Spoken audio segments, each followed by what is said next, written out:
Spanish galleons, like the one we're looking for. The largest of them carried more than 100 cannons and were like floating citadels.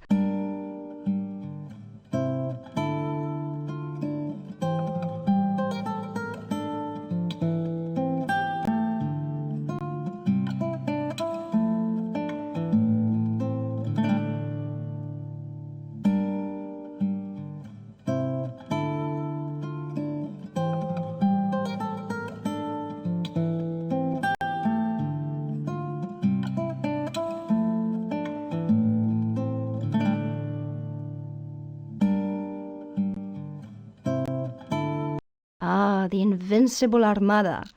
In 1588, Spain decided to put a stop to the English, whose corsairs ransomed the convoys returning from the colonies. But the fleet she sent to attack the coasts of England was disorganized, old, and badly commanded. Storms and the British got the better of them. It was the English who, derisively, called the Armada invincible.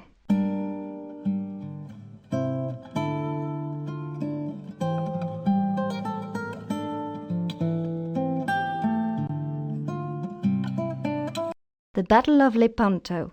In 1571, encouraged by the Pope, the Spanish became the allies of the Italian principalities and together made up a vast fleet. The coalition inflicted a severe defeat on the Ottoman power. It was in the course of this battle that Cervantes, the author of Don Quixote, lost an arm.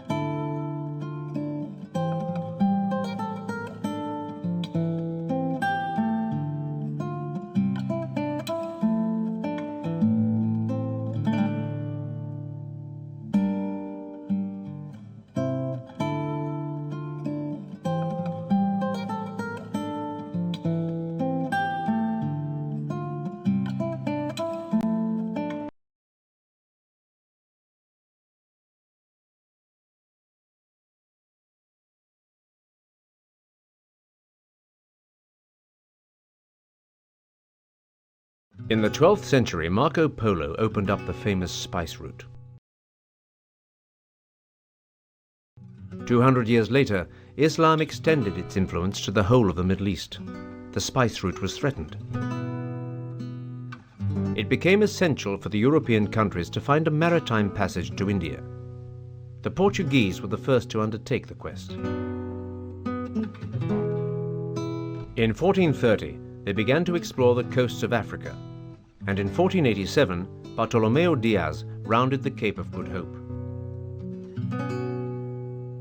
All that then remained was to continue east as far as India, which Vasco da Gama did in 1497. In the meantime, the Spanish were exploring the passage west.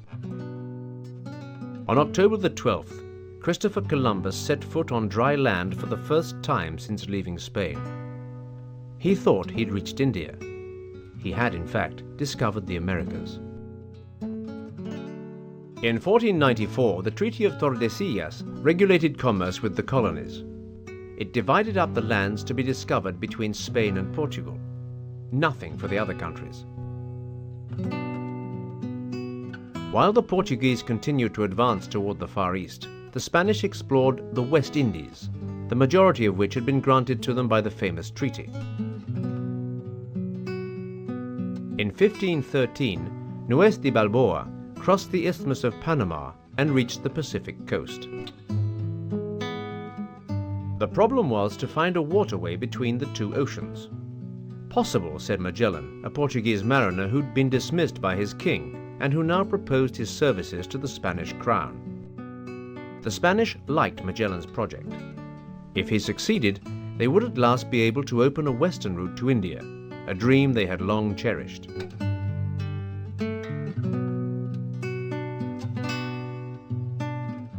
Thus it was that in 1519, Magellan set out with a fleet of 5 ships and 380 men. After 3 years spent sailing around the world, one boat returned with only 18 men on board. Magellan was not among them.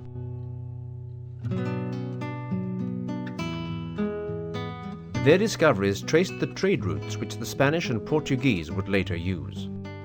The Portuguese had reached India by sailing around the Cape of Good Hope. The Spanish maritime routes first linked Europe and the Americas, then continued into the Pacific and the islands of Asia. The adventurers disappeared. The merchants took over.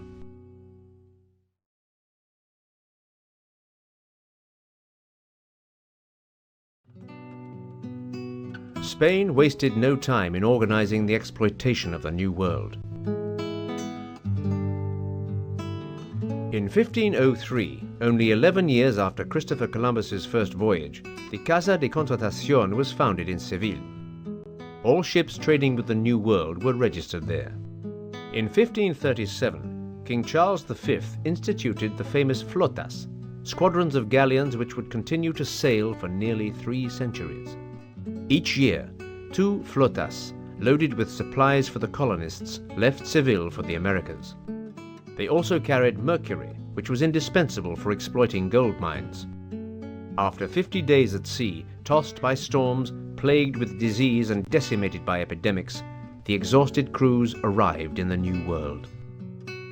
The galleons then scattered to the different ports of Central America: Nombre de Dios, Veracruz, Cartagena. There they loaded up with gold, silver, pearls, cocoa, indigo, cochineal.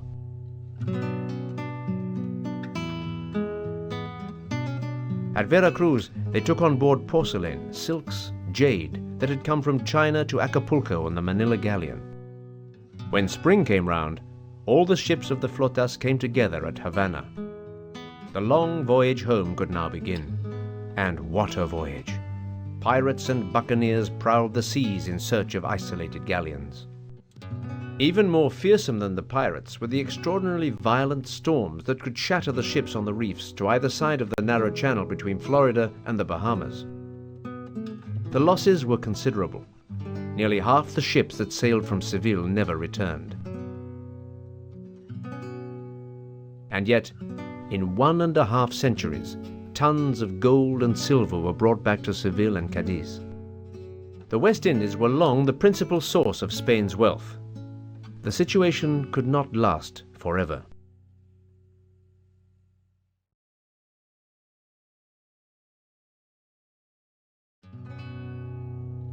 From the beginning of the 16th century, France and England, both excluded from the Treaty of Tordesillas, announced their claim to some of the wealth of the West Indies. Corsairs and pirates regularly attacked the galleons, and sometimes even the ports of the New World. In 1588, Spain decided to retaliate. Rich with the gold of the Americas, Spain launched a formidable expedition against England, 20,000 men on board 130 ships. The invincible Armada was never to reach the English coasts. Storm-tossed and harassed by enemy vessels, it returned to Spain. More than half the ships were lost. This disaster cost Spain her supremacy over the Atlantic Ocean. She could no longer oppose the creation of Dutch, French, and English trading posts in the Americas.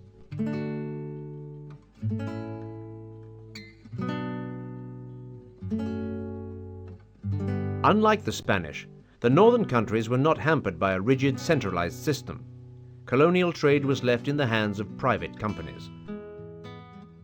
Their speedy methods were the very opposite of the bureaucratic slowness of the Casa de Contratación, which was rife with corruption and smuggling. The Spanish monopoly on American trade was now no more than a memory. Slowly, the country began to sink into poverty. Nevertheless, the galleons continued to ply the waves until 1804. In that year, the last flota, consisting of only 4 ships, was captured by an English squadron. The booty was only a pale reflection of the days of the splendor of the galleons.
It's the Libro de Registros, the Great Book of Registers.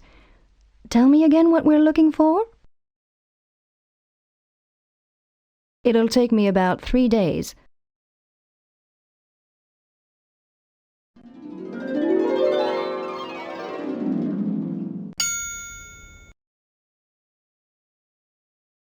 Here we go, I've found something. It's a little mysterious, but clever as you are, I'm sure you'll be able to make something of it. H2, it's your play.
What are we looking for? Count about 10 days.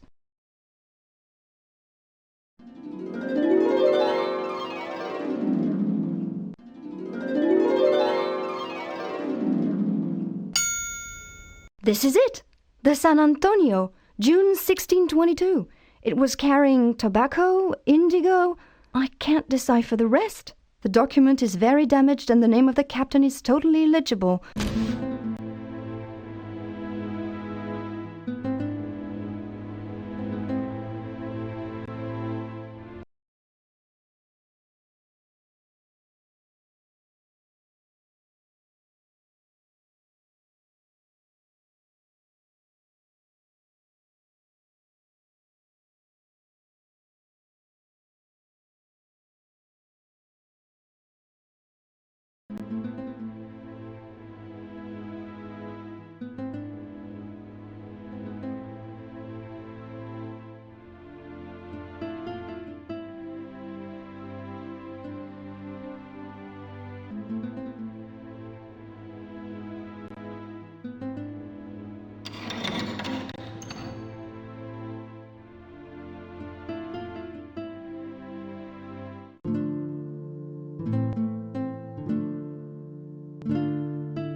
What do you want?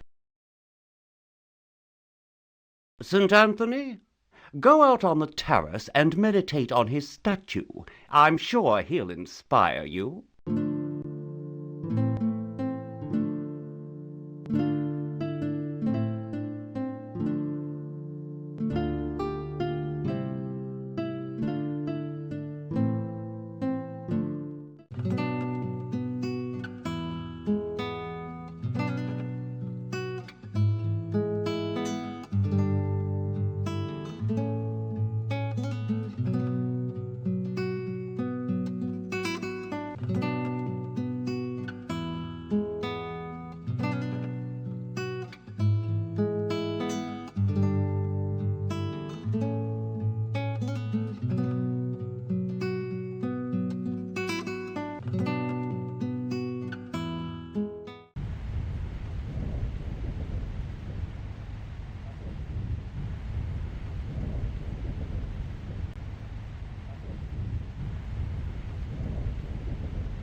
A list of names, Spanish sailors, no doubt.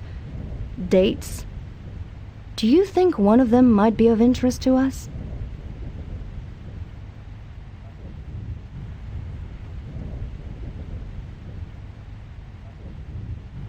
Don Juan de Lara Moran, 1622. I think we're making progress.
What do you want? So?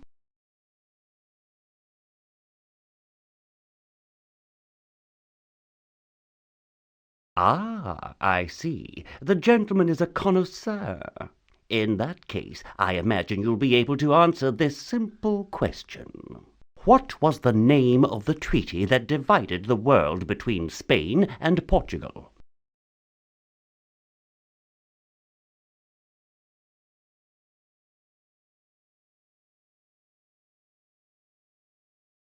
Fair enough. The name you gave me is the name of a captain. We have put all their logbooks in one room. This is the key. You're big enough to be able to find it for yourself.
These are captain's logbooks. What should I look for? I think it'll take about a week.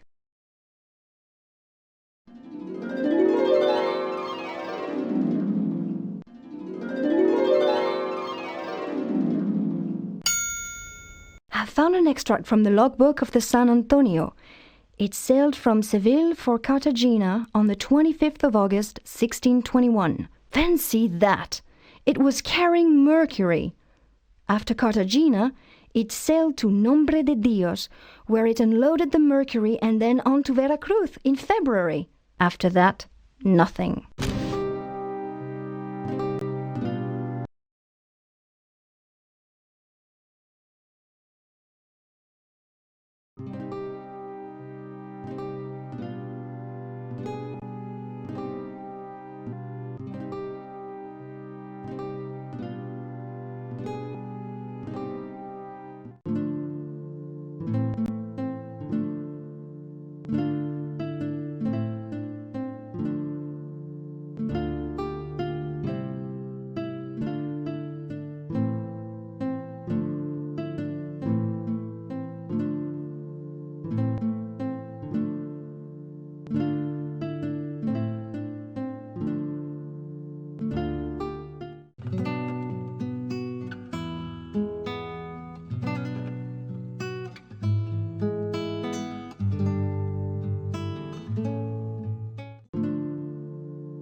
What are you looking for? All right, go ahead.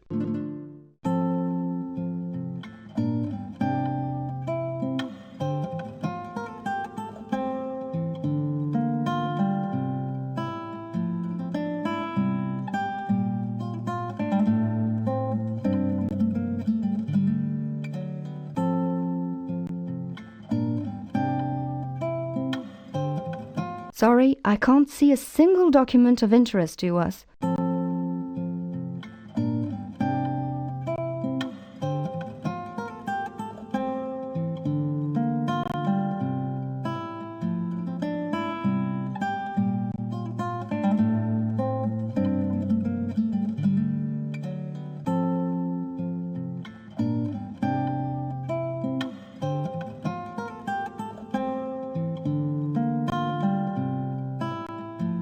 What are we looking for?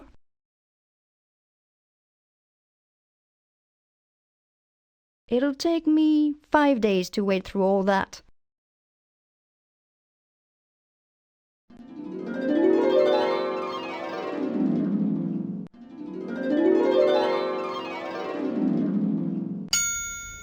I managed to get my hands on an official report by the governor of Havana. He mentions the departure of 2 galleons for Seville, the San Antonio under Captain Don Juan de Lara Moran and the Limpia Concepcion under Captain Don Navarro de Prada.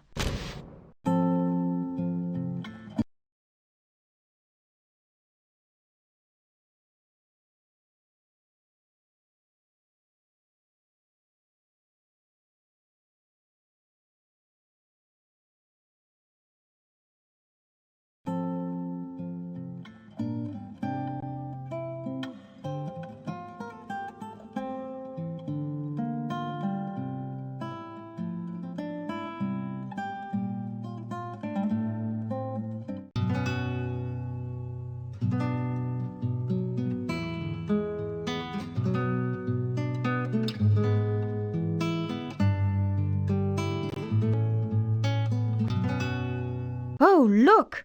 It's the governor of Havana's seal. So, now we know his coat of arms also.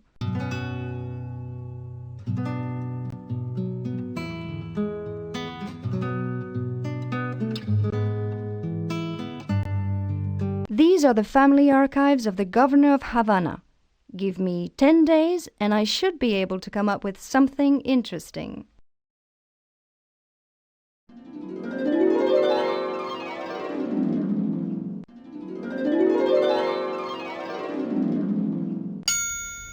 It's hard to read. No, I'm sure.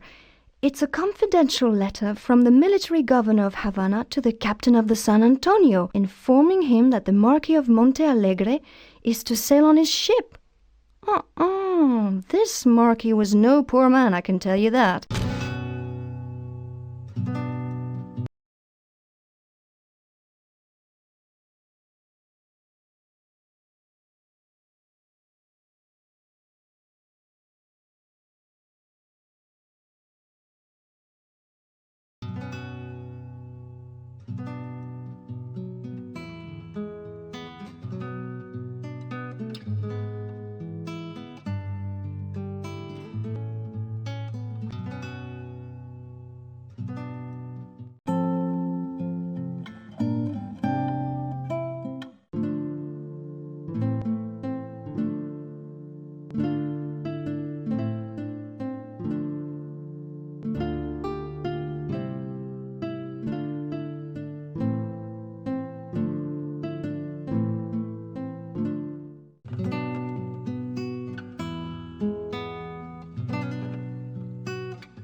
Captain's logs. What should I look for?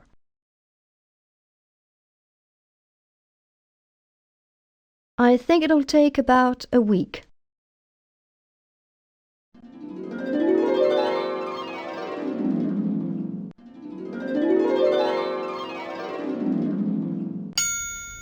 This time I think we're onto something.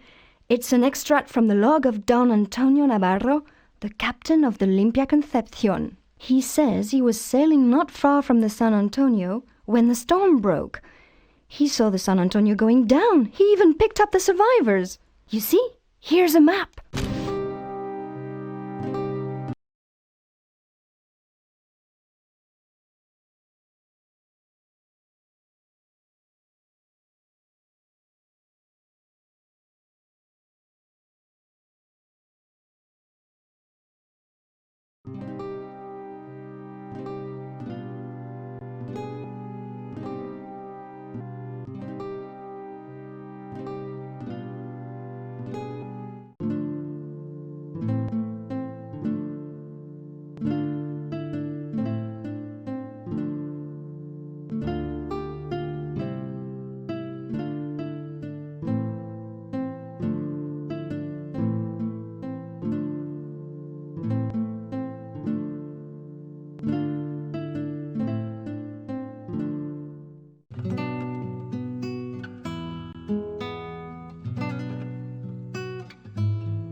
My glasses! I've been looking all over for them, and not a moment too soon. I've a whole crate of archives to sort. Besides, it might be of interest to you, too. Go and look under the stairs.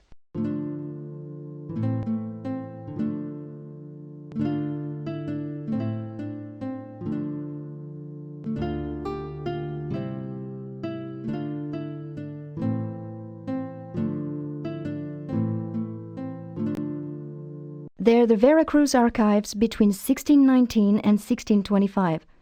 Shall I look there right away?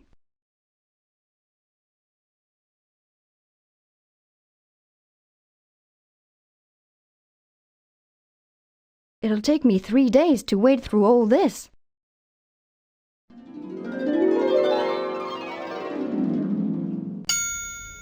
Whoopee! I found it! Listen to this. On the 12th of April, 1622, the military commander of Veracruz mentions that 150 bars of gold and 400 silver ingots were loaded on board a galleon, the San Antonio. We've hit the jackpot this time.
Nothing has been classified here. I suppose you want any and all information concerning the San Antonio. It'll be 3 weeks before I have anything for you.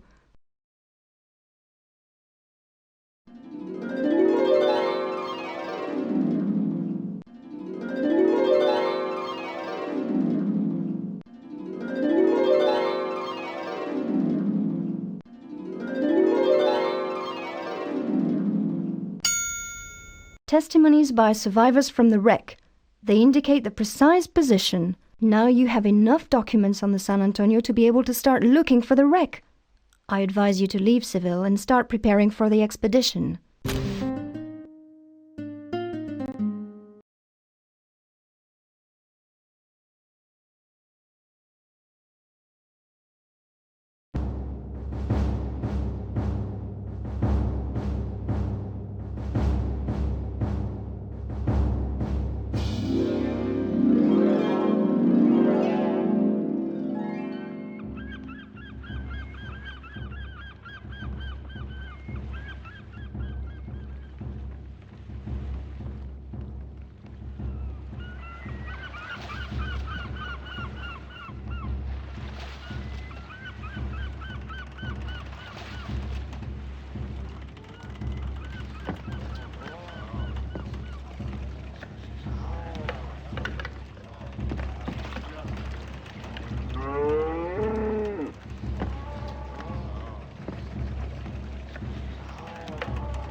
Enjoy your trip, and don't hesitate to call on me if you're looking for another wreck.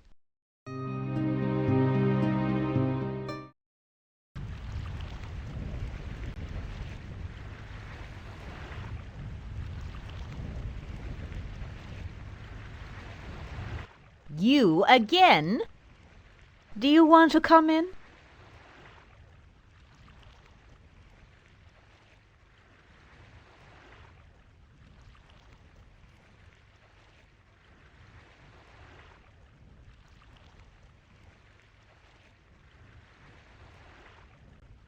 You didn't manage too badly in Seville. Well done. You know that we can't look for a wreck in territorial waters without having the authorization of the local government. I'll look after that. Everything you do from now on will cost you dearly. You'll have to borrow a lot of money to finance your expedition.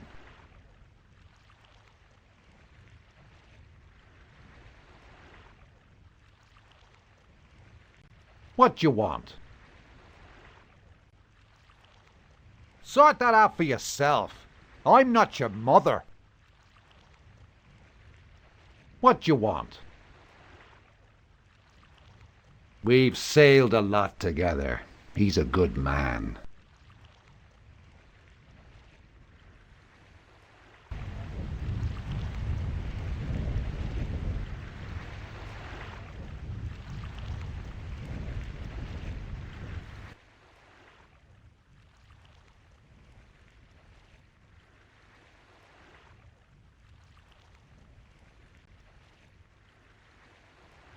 Now, my friend, what can I do for you? Looking for the wreck of the San Antonio is passionate work, but dangerous. Financially, of course, terribly dangerous. It's an extravagant project, but terribly exciting.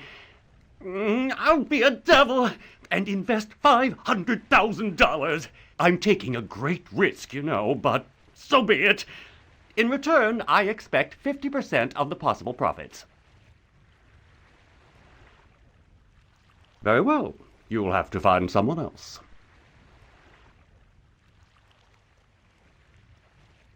Now, my friend, what can I do for you? Looking for the wreck of the San Antonio is passionate work, but dangerous. Financially, of course, terribly dangerous. It's an extravagant project, but terribly exciting. I'll be a devil and invest $500,000. I'm taking a great risk, you know, but so be it. In return, I expect 50% of the possible profits. Of course, I'll first of all deduct your uncle's outstanding debt.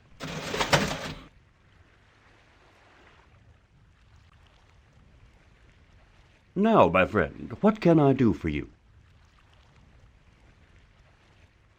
Do you realize that I once gave him a personal loan of $100,000? He promised me a substantial slice of the treasure. He looked for the treasure for a year. Never found it. I lost all, my friend. $100,000. Believe me, it's not easy to accept something like that.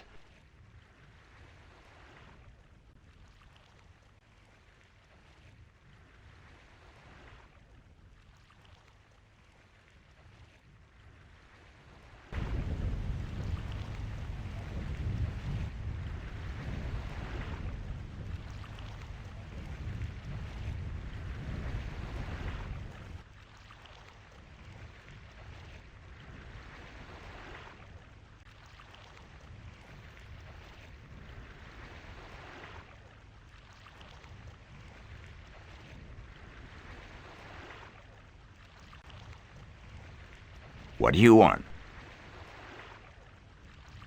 Now that you found some money, I'm your man. I'll get my boat ready. It was beginning to rust in Boston Harbor. What do you want? Good old Tuck. A few years back, we were looking for the wreck of the Etosha. We'd been hanging around in the Florida Keys for 2 months when George Townsend brought up a golden cross encrusted with emeralds. A magnificent jewel. He found it quite by accident, in a cleft among the rocks. And believe it or not, Tuck made us declare it. Now it belongs to the state of Florida. We got a prize of $5,000. End of story. That's Tuck for you.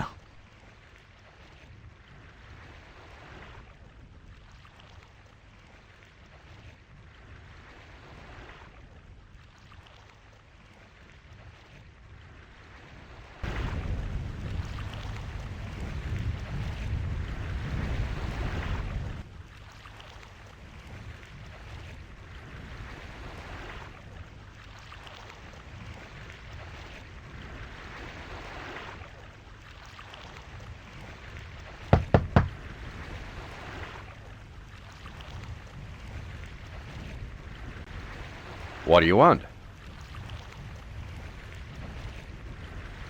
Well, now that you've got money and a boat, it's worth talking about the San Antonio.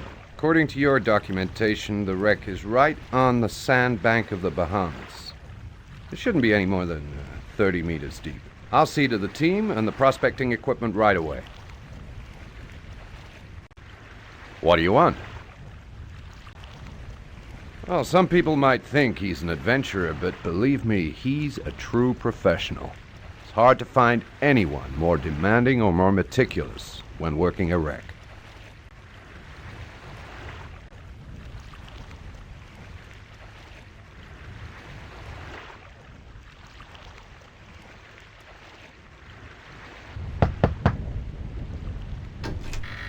Hello?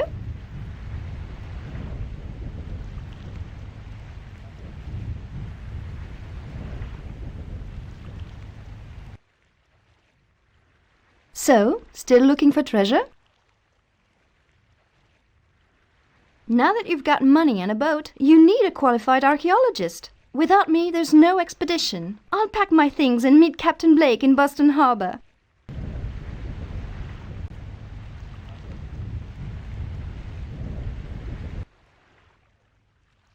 So, still looking for treasure?